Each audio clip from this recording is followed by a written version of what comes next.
ଆଜିର ପ୍ରଥମ ଖବର ଉପରେ ନଜର ଦେବା। ଦେଶର 40ଟି ସ୍ଥାନରେ ଆସନ୍ତାକାଲି ସପ୍ତଦଶ ରୋଜଗାର ମେଳା ଅନୁଷ୍ଠିତ ହେବ। ଏହି ଅବସରରେ ପ୍ରଧାନମନ୍ତ୍ରୀ ନରେନ୍ଦ୍ର ମୋଦି 51,000ରୁ ଉର୍ଦ୍ଧ୍ୱ ନବନିଯୁକ୍ତଙ୍କୁ ନିଯୁକ୍ତିପତ୍ର ବଣ୍ଟନ କରିବେ। ତାମିଲନାଡୁରେ ସୂଚନା ଓ ପ୍ରସାରଣ ରାଷ୍ଟ୍ରମନ୍ତ୍ରୀ ଡକ୍ଟର ଏଲ୍ ମୁରୁଗାନ, ଚେନ୍ନାଇଠାରେ ଆୟୁଷ ସ୍ୱାସ୍ଥ୍ୟ ଓ ପରିବାର କଲ୍ୟାଣ ରାଷ୍ଟ୍ରମନ୍ତ୍ରୀ ପ୍ରତାପ ରାଓ ଯାଦବ, ମଦୁରାଇଠାରେ ଅର୍ଥ ରାଷ୍ଟ୍ରମନ୍ତ୍ରୀ ପଙ୍କଜ ଚୌଧୁରୀ, ତିରୁଚାପଲ୍ଲୀଠାରେ ନବନିଯୁକ୍ତଙ୍କୁ ନିଯୁକ୍ତିପତ୍ର ବଣ୍ଟନ କରିବାରେ କାର୍ଯ୍ୟସୂଚୀ ରହିଛି। ଏହାପରେ ପରବର୍ତ୍ତୀ ଖବର। ହତ୍ୟା ଅଭିଯୁକ୍ତ ସପକ୍ଷରେ ବିଜେଡିର ଓକିଲାତି। କାଲି ଏସ୍ପି ଅଫିସ ଘେରାଉ ହେବ। ଆଉ ଆଜି ବିଜେଡି ସହରରେ ଶୋଭାଯାତ୍ରା କରିଛି। ଗଞ୍ଜାମ ଜିଲ୍ଲା ସଭାପତି ବିକ୍ରମ ପଣ୍ଡାଙ୍କୁ ପୀତବାସ ହତ୍ୟାକାଣ୍ଡରେ ଷଡ଼ଯନ୍ତ୍ରକାରୀ କହୁଛି ପୁଲିସ। ବଳିଷ୍ଠ ପ୍ରମାଣ ମିଳିବା ପରେ ଗିରଫ କରି କୋର୍ଟ ଚାଲାଣ କରିଛି। ହେଲେ ବିଜେଡି ନେତା କିନ୍ତୁ ବିକ୍ରମଙ୍କୁ ନିର୍ଦ୍ଦୋଷ କହୁଛନ୍ତି। ପୁଲିସ ତାଙ୍କୁ ମୋହରା ବନାଇ ଫସାଇ ଦେଇଛି ବୋଲି ଅଭିଯୋଗ କରି ଆଜି ବି ପ୍ରତିବାଦ କରିଛି ବିଜେଡି।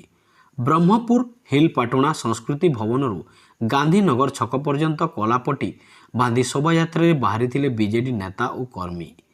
ଏପଟେ ବିକ୍ରମଙ୍କ ସପକ୍ଷରେ ବିଜେଡି ନେତାଙ୍କ ପ୍ରତିବାଦକୁ କଡ଼ା ଭାଷାରେ ନିନ୍ଦା କରିଛି ବିଜେପି।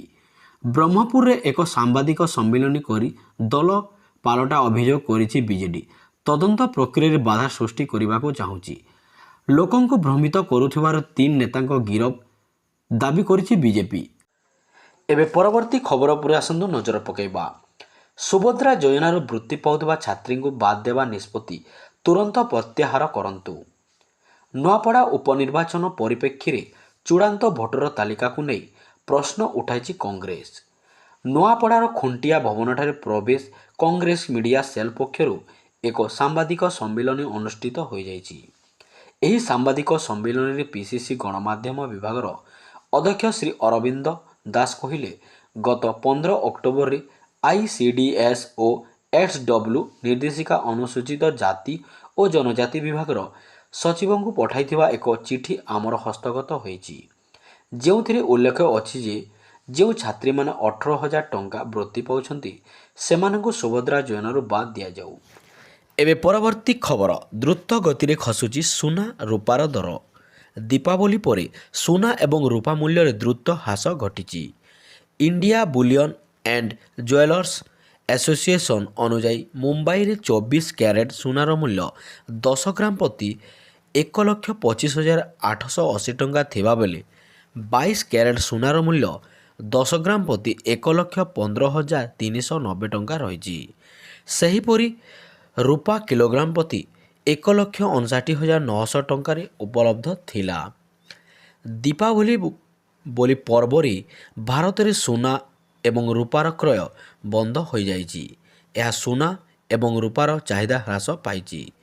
ସୁନା ଏବଂ ରୂପାକୁ ନିରାପଦ ଆଶ୍ରୟସ୍ଥଳ ଭାବରେ ବିବେଚନା କରାଯାଏ, ଅର୍ଥାତ୍ ଲୋକମାନେ କଷ୍ଟକର ସମୟରେ ସେଗୁଡ଼ିକୁ କିଣନ୍ତି। ଏବେ ପରବର୍ତ୍ତୀ ଖବର। ଭାରତୀୟ ସେନାର ନୂଆ ଢାଲ ସାଜିବ ଭୈରବ ବାଟାଲିୟନ। ଭାରତୀୟ ସେନାର ସ୍ୱତନ୍ତ୍ର ଭୈରବ ବାଟାଲିୟନ ନଭେମ୍ବର 1 ସୁଦ୍ଧା ନିୟୋଜିତ ହେବ। ଏନେଇ ମହାନିର୍ଦ୍ଦେଶକ ଇନପ୍ଲେଣ୍ଟିଂ ଲେଫ୍ଟନାଣ୍ଟ ଜେନେରାଲ ଅଜୟ କୁମାର କହିଛନ୍ତି, ଭାରତୀୟ ସେନାର ଶକ୍ତିକୁ ଆହୁରି ଦୃଢ଼ କରିବା ପାଇଁ ଆଗାମୀ 6 ମାସ ମଧ୍ୟରେ ଏପରି 25ଟି ବାଟାଲିୟନ ଗଠନ କରିବା ପାଇଁ ପ୍ରସ୍ତୁତି ଚାଲିଛି। ପ୍ରତ୍ୟେକ ବାଟାଲିୟନ ସ୍ଥଳ ସେନା, ତୋପ, ସିଗ୍ନାଲ ଏବଂ ବାୟୁ ପ୍ରତିରକ୍ଷା ସମେତ ବିଭିନ୍ନ ଶାଖାରେ 250 ଜଣ ସୈନିକ ରହିବେ। ଏହି ବାଟାଲିୟନଗୁଡ଼ିକ ସ୍ୱତନ୍ତ୍ର ବାହିନୀ ଏବଂ ନିୟମିତ ସ୍ଥଳ ସେନା ବାଟାଲିୟନ ମଧ୍ୟରେ ଥିବା ବ୍ୟବଧାନକୁ ପୂରଣ କରିବା ପାଇଁ ପ୍ରସ୍ତୁତ କରାଯାଇଛି। ଏଗୁଡ଼ିକ ଭାରତର ଚୀନ ଏବଂ ପାକିସ୍ତାନ ସୀମାରେ ଦ୍ରୁତ ଏବଂ ଅପରେସନ ପାଇଁ ଶକ୍ତି ଯୋଗାଇବ।